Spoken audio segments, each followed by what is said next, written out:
കോറോ ഹെൽത്തിലെ ജീവനക്കാരെ, പ്രിയപ്പെട്ടവരെ, നമ്മുടെ നാട്ടിൽ കേട്ടുകേൾവി പോലുമില്ലാത്ത ഒരു നിലപാടാണ് കോറോ ഹെൽത്തിലെ മാനേജ്മെൻറ്റ് സ്വീകരിച്ചിരിക്കുന്നത്. ഇന്ത്യ രാജ്യത്തെ സംബന്ധിച്ചിടത്തോളം തൊഴിലാളികളുടെ അവകാശങ്ങൾ സംരക്ഷിക്കുന്നതിന് വേണ്ടിയുള്ള ഒരുപാട് നിയമങ്ങൾ രാജ്യത്ത് ഉണ്ടായിരുന്നു. ആ നിയമങ്ങളെല്ലാം റദ്ദ് ചെയ്തുകൊണ്ടാണ് 4 കോഡുകൾ ഇന്ത്യ ഗവൺമെൻറ് പ്രഖ്യാപിച്ചിട്ടുള്ളത്. ലേബർ കോഡുകൾ പ്രഖ്യാപിച്ചെങ്കിലും കേരള സംസ്ഥാനത്ത് കഴിഞ്ഞ 5 വർഷക്കാലമായി ലേബർ കോഡിൽ പറയുന്ന ഒരു നിയമങ്ങളും നടപ്പിലാക്കുന്നതിന് വേണ്ടി LDF ഗവൺമെൻറ് തയ്യാറായിട്ടില്ല എന്നുള്ള കാര്യം അന്നത്തെ തൊഴിൽ മന്ത്രി എന്ന നിലയിൽ ഞാൻ വ്യക്തമാക്കുവാൻ വേണ്ടി ഞാൻ ആഗ്രഹിക്കുകയാണ്. എന്ന് മാത്രമല്ല, ലേബർ കോഡിൽ പറയുന്ന കാര്യങ്ങൾ നടപ്പിലാക്കുന്നതിന് വേണ്ടിയുള്ള ഉപനിയമങ്ങൾ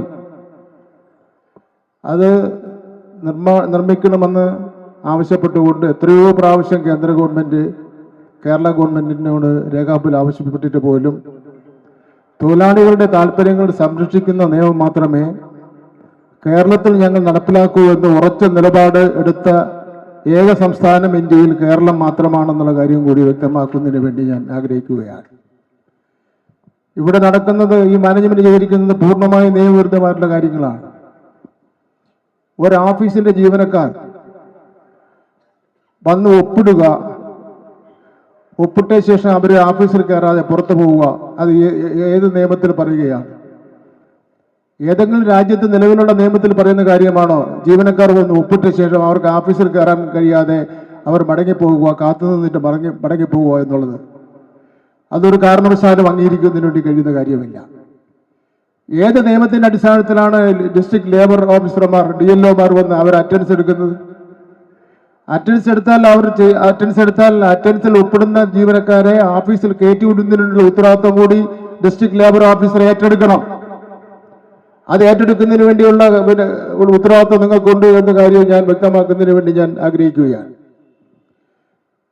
ജീവനക്കാരെ ജോലി ചെയ്യുന്നതിന് വേണ്ടിയുള്ള അവകാശം അവർക്കുണ്ട്.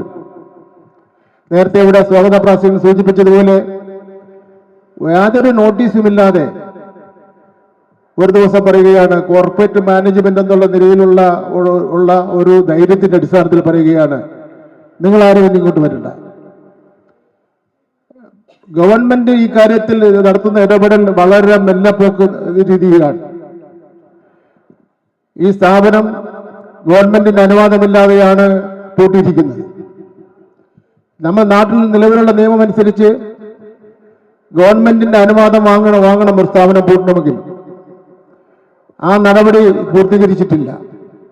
അതുകൊണ്ട് ഇവിടുത്തെ പോലീസ് ഉദ്യോഗസ്ഥന്മാരോട് എനിക്ക് പറയാനുള്ളത്, നിങ്ങൾ മാനേജ്മെന്റിനെ സംരക്ഷിക്കുന്നതിന് വേണ്ടി വന്ന് നിൽക്കുന്നതോടൊപ്പം തന്നെ മാനേജ്മെന്റ് ഇവിടെ നിയമം ലംഘിച്ചിരിക്കുകയാണ്.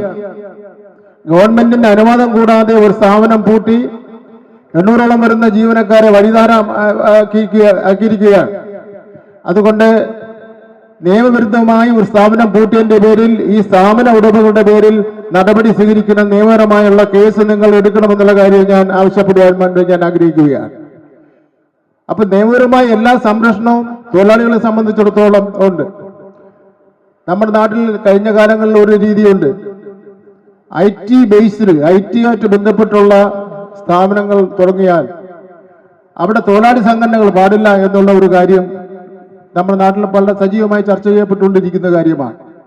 പക്ഷെ ഒരു കാര്യം ഞങ്ങൾ വ്യക്തമാക്കുവാൻ ആഗ്രഹിക്കുകയാണ്, ഈ സ്ഥാപനത്തിന്റെ അനുഭവത്തിന്റെ അടിസ്ഥാനത്തിൽ കേരളത്തിലെ എല്ലാ IT സ്ഥാപനങ്ങളിലും താല്പര്യമുള്ള തൊഴിലാളികളെ സംരക്ഷിച്ചുകൊണ്ട് ഞങ്ങൾ സംഘടന ഉണ്ടാക്കുന്നതിന് വേണ്ടി ഞങ്ങൾ തീരുമാനം എടുത്തിട്ടുണ്ടെന്നുള്ള കാര്യം പറയുവാൻ വേണ്ടി ഞാൻ ആഗ്രഹിക്കുകയാണ്. ഈ സ്ഥാപനത്തിലെ തൊഴിലാളികളെ സംബന്ധിച്ചിടത്തോളം അവർക്കൊരു ഭയമുണ്ട്. ഞങ്ങളെല്ലാം ഇവിടെ വരുമ്പോൾ തൊഴിലാളികൾ മനസ്സിലാക്കണം, നിങ്ങളെന്ന് ഒരു പരിചയമുള്ളവരല്ല ഇവിടെ നിൽക്കുന്നവർ ആരും തന്നെ. നിങ്ങളുടെ ആരുടെയും ബന്ധുക്കളും സ്വന്തക്കാരും ഒന്നുമല്ല ഇവിടെ നിൽക്കുന്നവരാരും തന്നെ. നിങ്ങളാരും ഇവിടെ ഈ ചുവന്ന കൊടിയിലോ മറ്റേതെങ്കിലും നിറത്തിലുള്ള കൊടിയിലോ ആ യൂണിയനിൽ അംഗമാകണമെന്ന ഒരാഗ്രഹം ഞങ്ങൾക്കില്ല. ഞങ്ങൾക്ക് ഏക ആഗ്രഹമുള്ളത് നിങ്ങളെ തിരിച്ചിവിടെ ജോലിയിൽ പ്രവേശിപ്പിക്കണമെന്നുള്ള ആഗ്രഹം മാത്രമാണ് ഞങ്ങൾക്കുള്ളതെന്നുള്ള കാര്യം ഞാനിവിടെ സൂചിപ്പിക്കാൻ ആഗ്രഹിക്കുകയാണ്. അതുകൊണ്ട് നിങ്ങൾ ഞങ്ങളോടൊപ്പം തന്നെ സഹകരിച്ച് ഈ മാനേജ്മെന്റിന്റെ തെറ്റായ നയത്തിനെതിരെ സമരം ചെയ്യുവാൻ നിങ്ങൾ വരണമെന്നുള്ള കാര്യം കൂടി ഞാൻ വ്യക്തമാക്കുവാൻ വേണ്ടി ഞാൻ ആഗ്രഹിക്കുകയാണ്. ഇവിടെ ഒരു സമരകേന്ദ്രം ഞങ്ങൾ സഹകരിക്കാൻ കഴിയുന്ന എല്ലാ ട്രേഡ് യൂണിയൻസിനെയും സഹകരിപ്പിക്കണം എന്ന് ഞങ്ങൾ ആഗ്രഹിക്കുകയാണ്. ഇവിടെ ഒരു സമരകേന്ദ്രം തുടങ്ങുന്നതിനെ സംബന്ധിച്ചിടത്തോളം ഞങ്ങൾ ആലോചിക്കുന്നുണ്ട്. ദീർഘനാൾ ഈ ഓഫീസ് പൂട്ടിയിട്ട ശേഷം ഈ ജീവനക്കാരെ പുറത്തു നിർത്തുവാൻ അനുവദിക്കുന്ന പ്രശ്നമില്ല. അതുകൊണ്ട് എത്രയും പെട്ടെന്ന് 10-ാം തീയതി വച്ചിരുന്ന ചർച്ച ഏതാണ്ട് മാറ്റിവെച്ചെന്നുള്ള നിലയിലാണ് മനസ്സിലാക്കുന്നതിന് വേണ്ടി കഴിഞ്ഞിരിക്കുന്നത്. അതൊരു മാറ്റി അറിയിപ്പ് കൊടുത്തിട്ടില്ല. എന്നാലും ഒരു ചർച്ച നടക്കുന്നത് മാറ്റിവെക്കുന്നതിനെ സംബന്ധിച്ചിടത്തോളമാണ്.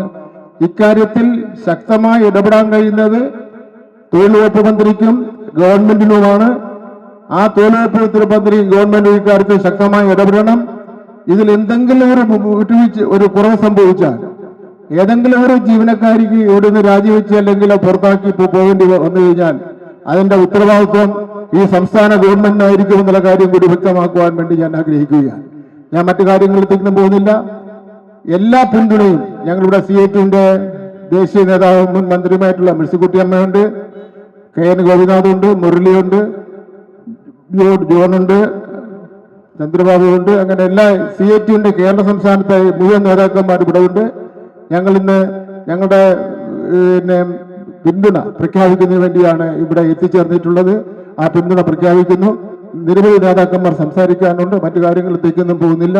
എന്തായിരുന്നാലും ഈ പ്രശ്നത്തിന് പരിഹാരം കാണുന്നത് വരെ CIT പ്രസ്ഥാനം ഈ ജീവനക്കാരോടൊപ്പം ഉണ്ടായിരിക്കും എന്നുള്ള കാര്യം കൂടി സൂചിപ്പിച്ചുകൊണ്ട് ഈ പ്രതിഷേധ ധർണ ഉദ്ഘാടനം ചെയ്ത് അറിയിക്കുന്നു. നന്ദി, നമസ്കാരം.